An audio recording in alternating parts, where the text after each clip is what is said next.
जय हिंद। सभी देशवासियों को जन्माष्टमी की ढेर सारी शुभकामनाएं। आज जन्माष्टमी के अवसर पर हमें कृष्ण भगवान की वो बात याद रखनी चाहिए कि इस पृथ्वी को राक्षसों के आचरण से उतना क्षति नहीं पहुंचा जितना महात्माओं के मौन धारण ने पहुंचा दिया।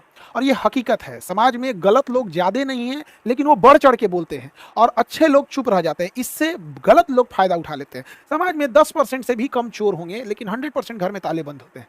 तो आज भी वो कृष्ण भगवान के दिए गए उपदेश आज के डेट में भी रिलेवेंट बने हुए हैं। तो उनकी बातें हैं और हम सबको इसको आत्मसार करके रहना चाहिए। कल स्वतंत्रता दिवस था, स्वतंत्रता दिवस की भी ढेर सारी शुभकामनाएं। कल हम डायलिसिस सेंटर को बनाने के लिए व्यस्त थे और डायलिसिस सेंटर में हमने जैसा बोला था मशीनें वगैरह लगाने के लिए, डायलिसिस सेंटर खोलने के लिए, ताकि मरीज किडनी जिनका फेल हो जाता है उनको हफ्ते में 3 बार डायलिसिस करना होता है, यानी महीने में 12 से 13 डायलिसिस करना होता है। और प्राइवेट हॉस्पिटल में लगभग 3-4 हज़ार के बीच में एक डायलिसिस का लगता है, यानी मंथली उसका 50,000 रुपया खर्च हो जाता है। एक गरीब इंसान, रिक्शा ठेला वाला 50,000 रुपया नहीं ला सकता है मंथली, उसकी तो इतनी इनकम भी नहीं है। तो हम बोले थे कि जहां जरूरत लगेगा हम वहां खोलेंगे। अभी बहुत जल्दी हम लोग पहले पटना में शुरुआत कर रहे हैं, क्योंकि यहीं सेंटर है तो यहाँ से मैनेज करना ईजी हो जाता है। अभी जस्ट इसके बाद हम लोग बनारस डालने वाले हैं सेंटर। ब्लड बैंक की भी स्थापना होगी, तो भी बनारस में होगी, फिर दिल्ली में भी होगी, महाराष्ट्र में भी होगी। तो ऐसा नहीं है कि केवल हम, हाँ बस ये जरूर कहेंगे कि शुरुआत यहाँ से कर रहे हैं। धीरे धीरे एक्सपेंड इसको लगभग जहां तक हमसे पॉसिबल होगा वहां तक इसको लेकर जाएंगे।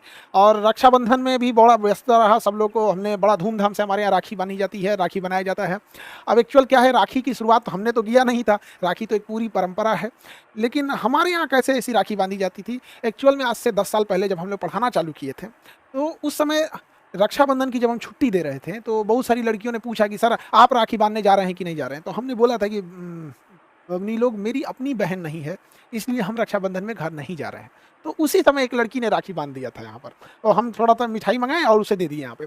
और उसको देख के बाकी सारी लड़कियों ने भी राखी बांधा और धीरे धीरे ये सिलसिला चलते रहा। अब पुराने फोटोज वीडियोस देखेंगे रक्षाबंधन की तो उतनी भीड़ नहीं दिखेंगी। अभी क्या है, अभी तो बहुत ज़्यादा है यहाँ पे। तो रक्षाबंधन मेरे लिए सालों से इंतजार करते हैं इस रक्षाबंधन के त्यौहार का।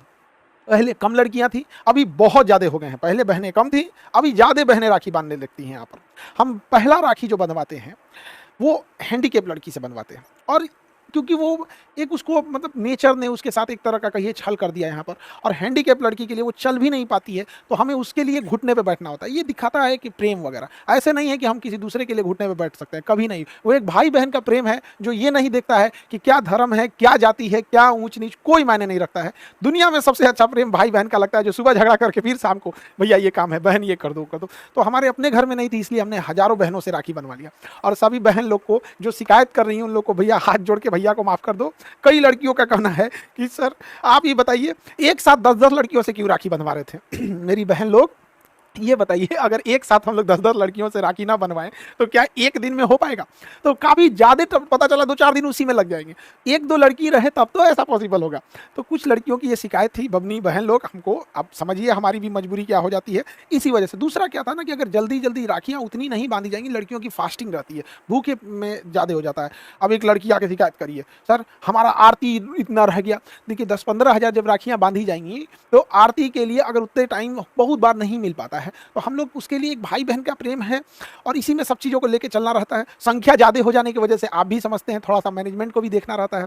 एक जो सबसे हमेशा हम राखी में हर लड़की को कहते हैं, लेकिन बदमाश सब सुनेगी सब तब तो हम कहते हैं राखी लंबी वाली लेके आना। एक सिंपल सी राखी आती है धागा जैसे लंबी वाली, क्योंकि शुरुआत की ही राखियां कलाई पर बांधी पाती हैं, फिर जब कलाई मोटा हो जाता है तो राखी बंध नहीं पाता है।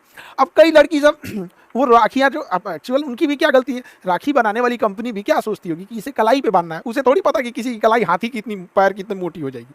तो लास्ट में जो राखियां होती हैं वो बंध नहीं पाती है, तो फिर मजबूरी में क्या होती है, उन राखियों को एक पर रख के फिर उसे दूसरी किसी बड़ी राखी से लपेट दिया जाता है, बांध दिया जाता है। तो खैर इतना लंबा प्रोग्राम रहता है तो एक साथ करने के लिए थोड़ी सी मजबूरी रहती है। और उस दिन लड़की लोग को बोल भी नहीं सकती, गुस्सा भी जाती है तो भैया ये बात ठीक नहीं है। लेकिन समझिए बहन लोग इस नेक्स्ट टाइम पे और बेहतर करेंगे। देखिए मेरा शौक है, जैसे स्वामी विवेकानंद ने भारत की संस्कृति को पूरे विश्व में ले गए, हमारा अपना एक मानना है कि हमारी गौरवपूर्ण संस्कृति है, भारत की लाजवाब संस्कृति है। यहाँ पर एक भाई बहन को राखी बांधता है, इसे हमें विश्व लेवल तक लेके जाना है और इसके लिए हम निरंतर प्रयास कर रहे होते हैं।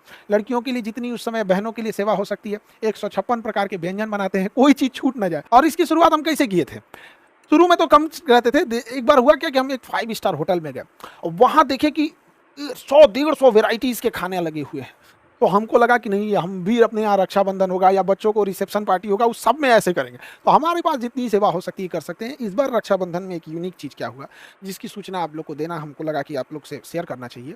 एक लड़की आई, उसके पिताजी को पैंक्रियाज में कैंसर था और वो बड़ा भारी मन से आई कि सब पिताजी को कैंसर है, हमें दूर डिस्ट्रिक्ट से पटना आना होता है, काफ़ी कॉस्टली इलाज है, यहाँ पे महँगा बहुत है। सर प्लीज़ आप एक कैंसर हॉस्पिटल खोल दीजिए।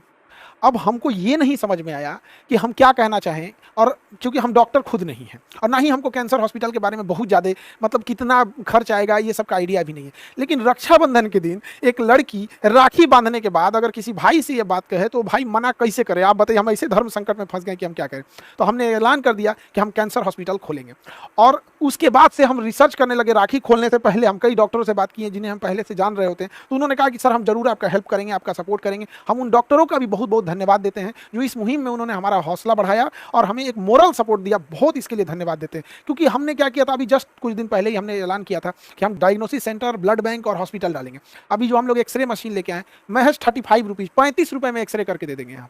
तो उससे किसको फायदा होगा? कोई बर्तन मांजती है, किसी घर में झाड़ू पोछा कर रही है, कोई ऑटो चला रहा है, कोई रिक्शे वाला है, कोई सब्जी बेचने वाला मजदूरी कर रहा है, तो किसान है, स्टूडेंट है, इन लोग के पास इतने पैसे नहीं होते हैं। इनके लिए 300-400 बहुत मायने रखते हैं। आप ऐसे नॉर्मल एक्सरे कराने जाएंगे 300-400 रुपये लगेंगे। हम ये नहीं कह रहे हैं कि अमीर अमीर लोग के लिए तो हमेशा से बेहतरीन हॉस्पिटल थे, ये गरीबों के लिए है। तो हम अपने आप को रोक नहीं पाए क्योंकि इसी देश ने हमें सब कुछ दिया है, अब वापस इसी देश को लौटा के चले जाना है। अब ये जो चीज़ें हैं इसको लेके तो नहीं जा पाएंगे, इसीलिए इसको लौटा के ही जाएंगे। सब कुछ चीज़ें इसी देश का बनाया हुआ है। अब कैंसर हॉस्पिटल के लिए हमने बोल तो दिए हैं, लेकिन अभी क्या है कि उसमें बहुत वर्क करना है और बेस्ट इस चीज़ को किया जाएगा। आप सब लोग की दुआएं साथ रहती हैं।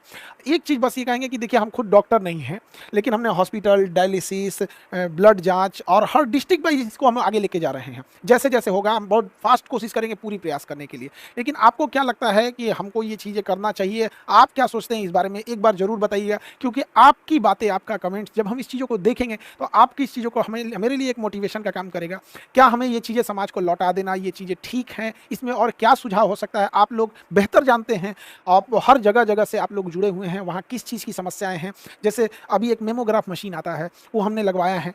वहाँ पे किसी महिला को अगर ब्रेस्ट कैंसर है, क्योंकि महिलाओं में ब्रेस्ट कैंसर काफ़ी कॉमन होता है, तो वो ब्रेस्ट कैंसर को अर्ली स्टेज में पकड़ लेता है। कई बार मेमोग्राफी इतनी सटीक होती है कि वो स्टेज 1 से भी पहले डिटेक्ट कर लेता है कि आपको संभावना ज़्यादा है, फिर वो वहाँ से बता देता है कि आप पेट सिटी में जाइए, क्या है। तो जब भी हम किसी कैंसर को फर्स्ट स्टेज में पकड़ लेते हैं तो बहुत ही ईजिली उस ब्रेस्ट कैंसर का इलाज हो सकता है। और हमें लगता है कि हम अगर एक माँ को भी बचा लेंगे ना, एक माँ को भी, तो हम एक बच्चे का साया उसके माँ से, माँ बहुत ज़रूरी होती है। तो आप क्या सोचते हैं इस पे एक बार ज़रूर बताएंगे।